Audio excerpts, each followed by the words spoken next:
നമസ്കാരം എല്ലാ മാന്യ സുഹൃത്തുക്കൾക്കും സിനിമ എന്ന ഈ യൂട്യൂബ് ചാനലിന്റെ ഏറ്റവും പുതിയ വീഡിയോയിലേക്ക് സ്വാഗതം. ഞാനിന്ന് നിങ്ങൾക്ക് മുമ്പിൽ വന്നിരിക്കുന്നത് ലൂസിഫർ എന്ന ചിത്രത്തിന്റെ ട്രെയിലറിനെ കുറിച്ചുള്ള കുറച്ച് കാര്യങ്ങൾ നിങ്ങളുമായി സംസാരിക്കാൻ വേണ്ടിയാണ്. ട്രെയിലർ ഇന്നലെ വൈകുന്നേരം റിലീസ് ചെയ്തു എന്നുള്ള കാര്യം നിങ്ങൾക്ക് എല്ലാവർക്കും അറിയാവുന്നതായിരിക്കും. നിങ്ങളെല്ലാവരും വീഡിയോ കണ്ടിട്ടുണ്ടാവും. വെറും 14 മണിക്കൂർ കൊണ്ട് 2.4 മില്യൺ വ്യൂവേഴ്സ് ആ വീഡിയോയ്ക്ക് ലഭിച്ചിരിക്കുന്നു എന്നുള്ള കാര്യം നിങ്ങൾ അറിഞ്ഞിട്ടുണ്ടാവുമെന്ന് ഞാൻ വിശ്വസിക്കുന്നു. അതോടൊപ്പം തന്നെ ട്രെൻഡിങ്ങിൽ നമ്പർ 1 ആയിട്ട് റിലീസ് ചെയ്ത് 1 മണിക്കൂറിനുള്ളിൽ തന്നെ ട്രെൻഡിങ്ങിൽ നമ്പർ 1 ആയ ഈ വീഡിയോ ഇപ്പോഴും നമ്പർ 1 ആയി തന്നെ തുടരുന്നു എന്നുള്ളൊരു കാര്യം കൂടി നിങ്ങൾ മനസ്സിലാക്കുക.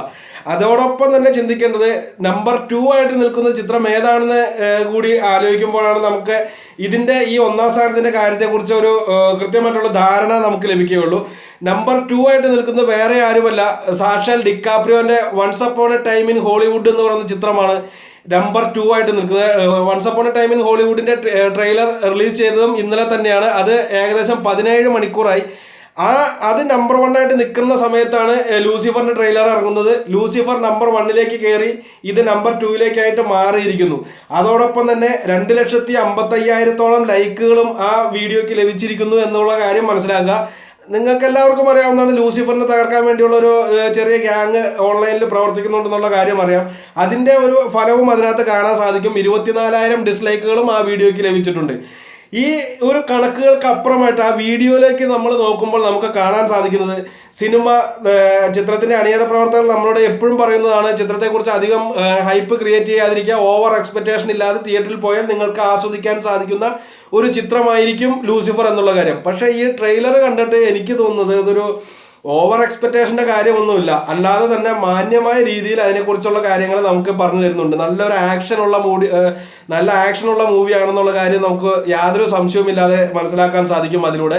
അതുപോലെ തന്നെ ഇതൊരു പൊളിറ്റിക്കൽ ത്രില്ലറാണ് എന്ന് അവർ പറഞ്ഞ കാര്യത്തോട് നീതി പുലർത്തുന്ന രീതിയിലുള്ള ട്രെയിലറാണ് പുറത്തു വന്നിരിക്കുന്നത്.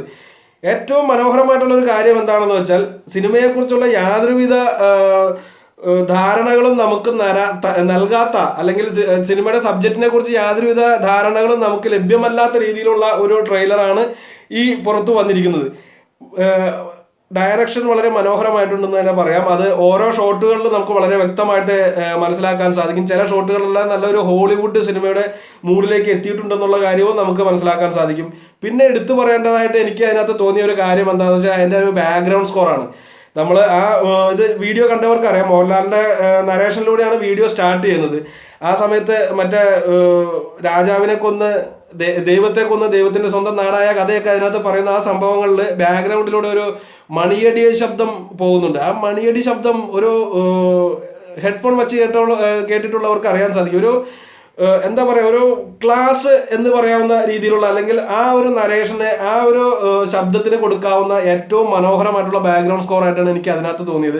അത് കഴിഞ്ഞിട്ടുള്ള ഓരോരോ സ്റ്റെപ്പുകളിലൂടെയും ആ ട്രെയിലർ മുന്നോട്ട് പോകുന്ന ഓരോ ഘട്ടങ്ങളിലും അതിൻ്റെ ബാക്ക്ഗ്രൗണ്ട് സ്കോർ എടുത്തു പറയേണ്ട രീതിയിലേക്ക് തന്നെ വന്നിട്ടുണ്ട്. അതുപോലെ തന്നെ ഡയലോഗ്സുകൾ, വളരെ കുറച്ച് ഡയലോഗ്സുകൾ മാത്രമേ നമുക്ക് അതിനകത്ത് കാണാൻ സാധിച്ചുള്ളൂ എന്നെങ്കിൽ പോലും വളരെ പഞ്ച് ഡയലോഗ്സുകളായിട്ടാണ് ഫീൽ ചെയ്തത്.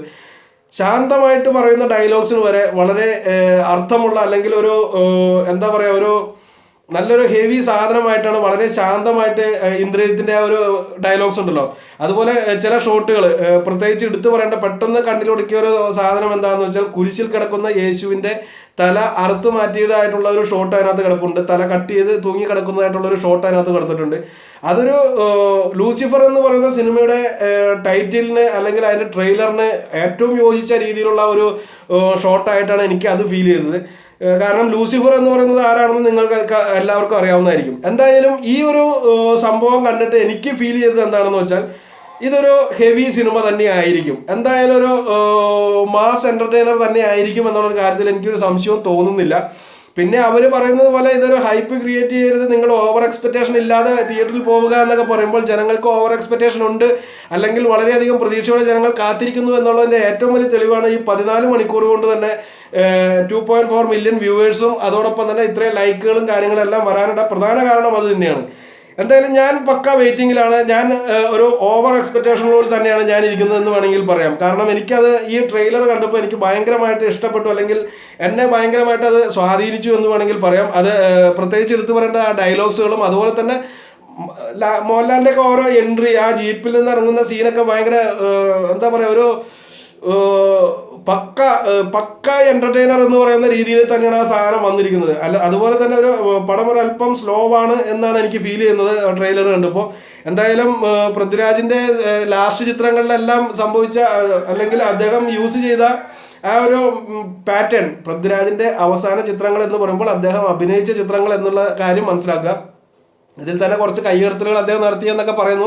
എന്തായാലും ആ സിനിമകളിലെല്ലാം ഇപ്പം നമ്മൾ രണം എന്ന് പറയുന്ന സിനിമയിലൊക്കെ കണ്ട ആ ഒരു മേക്കിംഗ് പാറ്റേണിനോട് യോജിച്ച് നിൽക്കുന്ന രീതിയിലുള്ള ഒരു മേക്കിംഗ് ആണ് എനിക്ക് ഇതിനകത്ത് ഫീൽ ചെയ്തത്. എന്തായാലും നല്ലൊരു സിനിമയാവട്ടെ എന്ന് വിശ്വസിക്കുന്നു. ഞാൻ എന്തായാലും നല്ലൊരു കട്ട വെയിറ്റിംഗ് തന്നെയാണ്. ചിത്രത്തിന്റെ ഫസ്റ്റ് ഷോയ്ക്ക് തന്നെ ഞാൻ പോകും എന്നുള്ള കാര്യത്തിൽ യാതൊരു സംശയവുമില്ല.